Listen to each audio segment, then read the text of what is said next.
Hey, this is Walter White and Sirius Black. Father and son are my two wolfhounds.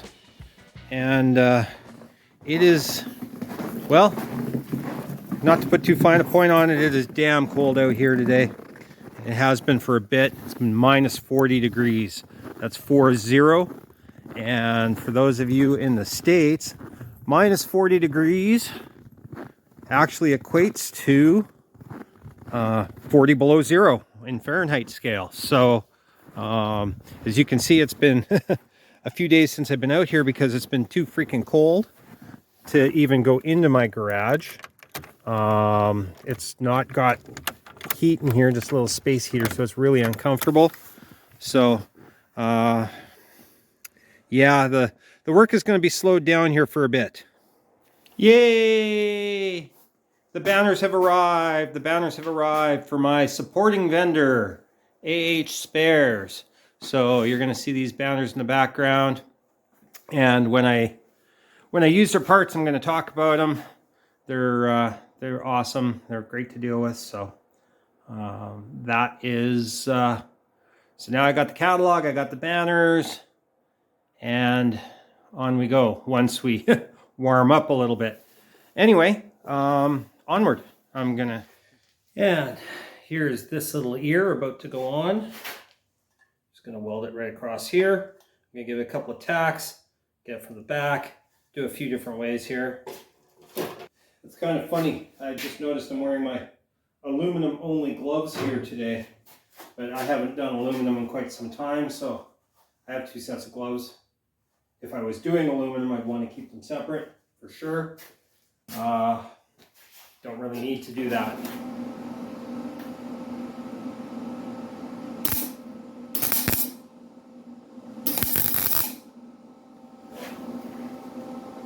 There we go. So that's tacked in.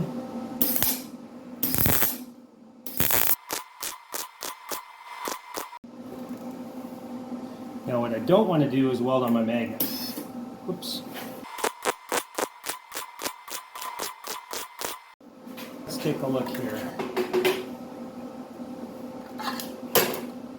Oh, there's the welds, and there's the penetration. I don't know if you can see that or not. So I'm going to put this down on the concrete floor and let it cool for a bit. So again, being very careful not to overgrind, right? Leave a thing so your thumbnail can just catch it. Grind both sides, and it all fits in. Now,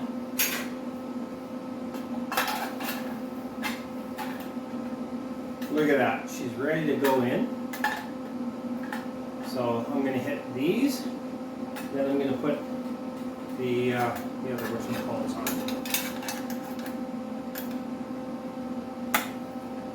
So there's one.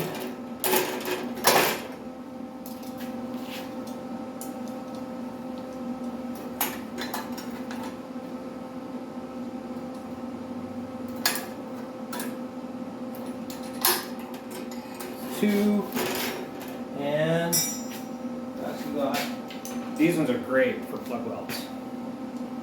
Actually, can you see that weld in there? Yeah, sort of. So anyway, this one's tight for sure, so it shouldn't blow out on you.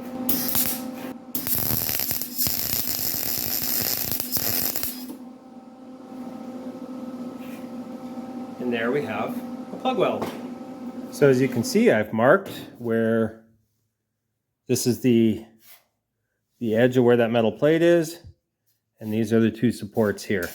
So I drilled on the metal plate that goes underneath on the outside. This one I'm going to drill for right here.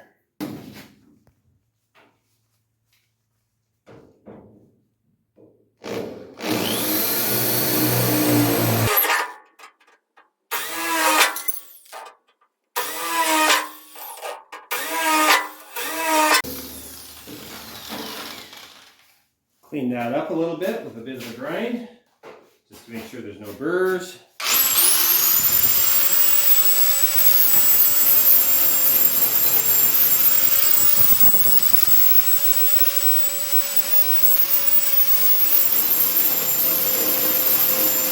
I Alrighty, so I fit the bottom in so that it's flush. I'm just going to give a quick tack there and there to keep the bottom exactly flush, and then I can pound the top into where it fits. So this is just going to be 2 quick tacks, and then a little bit of friendly persuasion.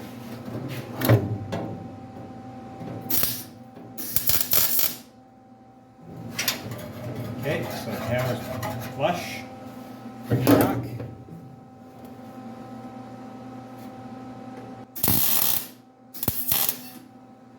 I had to bridge a bit of a gap there, but I did it. That's not hard to do. Okay, so now the bottom is lightly tacked in. I don't expect those tacks to hold very much, but it is flush. But this is going to go in.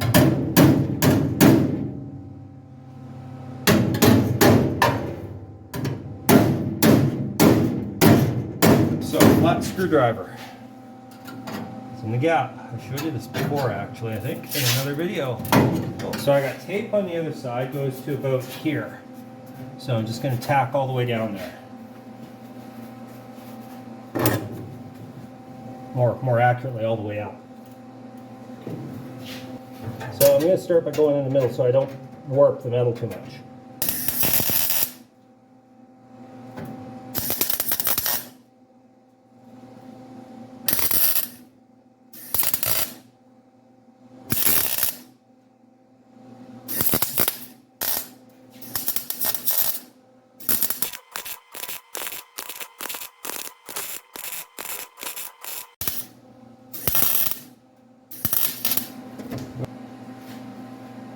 But you get the idea. I'm going to do down that one side, then I'm going to go down the other side.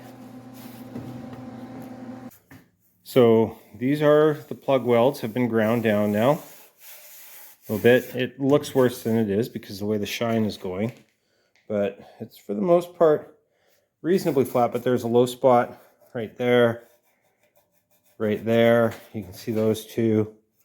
A little high here, a little low there.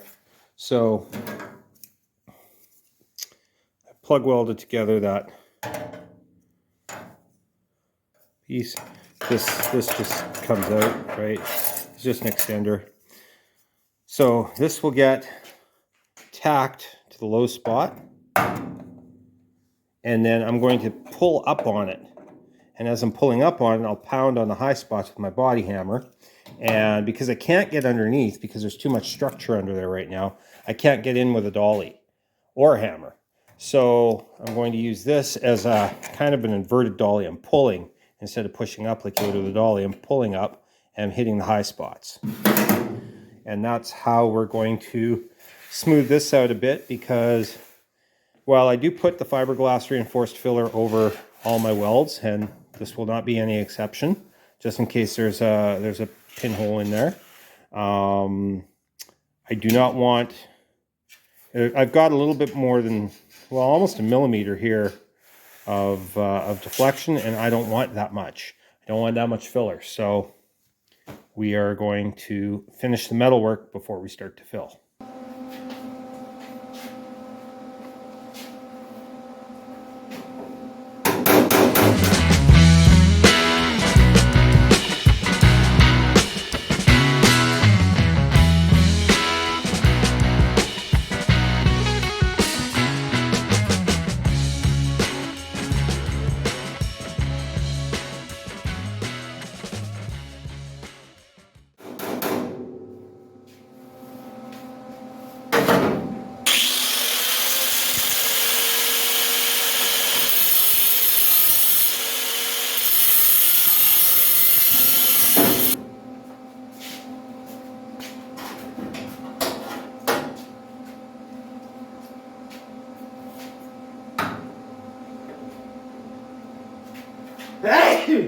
Excuse me.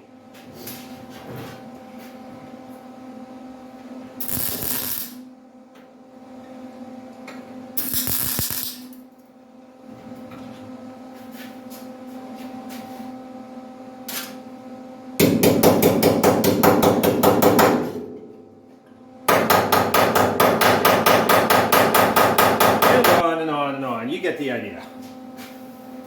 Second side's all welded in. My amazing skills as a welder has dictated that I am, of course, a very good grinder. So that's in. The masking tape is for me to mark. I'm going to put some POR 15 along there before I weld in the rail, which has also been marked and masked. And I have, as you can see, sandblasted as well. POR 15 does not stick well to shiny metal. It will stick to sandblasted metal, it will stick to treated metal. I didn't etch this because I would have to hose it down. You have to rinse the etch, and the areas that are not getting painted would then be exposed to lots of water and would be subject to flash rust. So with the POR 15, it's very important that you decant it off or pour it off into something that's going to keep it sealed so you don't recontaminate, because the longer you keep this jar open, the more likely you are to have it all set up on you, because POR 15 dries by moisture in the air. That's its mechanism. So the more this is exposed to moisture, the more product you're going to lose. So what I do is I pour it off into a glass jar that can be resealed, and then and I just do a little at a time. Now the thing about POR 15, a little goes a long way, and I do mean a long way. So you don't need to pour off a huge amount. And I want to get all this off, otherwise it will seal my jar when I go to close it. I do not want that.